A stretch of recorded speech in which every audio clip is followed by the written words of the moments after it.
Tous les êtres vivants partagent un point commun. Ils sont constitués de cellules.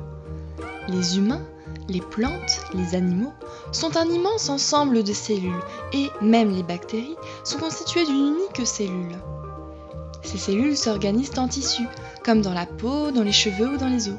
Elles sont à la fois les pierres qui forment l'édifice de notre corps, qui lui donnent sa structure, et le lieu de production de tous les éléments impliqués dans le fonctionnement de notre corps, que ce soit l'énergie nécessaire, les protéines ou bien les hormones. À l'intérieur de chacune de nos cellules, on trouve une structure fondamentale spécifique de chaque individu. Il s'agit de l'ADN. Si la cellule est assimilée à un livre, l'ADN en serait le texte, une très longue histoire écrite dans une langue seulement comprise par les cellules vivantes, composée de 4 lettres uniquement, A, C, T et G. Ce livre, unique chez chacun, définit ce que l'on est à chaque instant. Il est lu tous les jours par des petites machines de notre corps qui décodent des passages précis du livre, chapitre par chapitre, morceau par morceau, et les traduit pour former des petits textes bien plus courts qui vont servir de message pour fabriquer des protéines. Ce message est l'ARN, et celui-ci peut être assimilé à un post-it ajouté au livre. Les protéines sont formées à partir de ces post-it et assurent toutes des fonctions bien précises.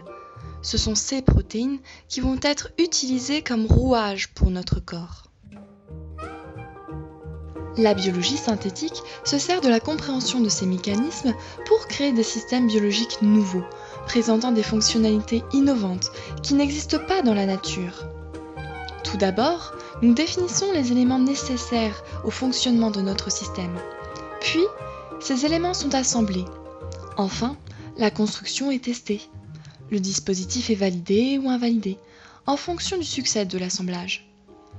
Le comportement du système est étudié dans un second temps pour mesurer l'effet de la construction biologique.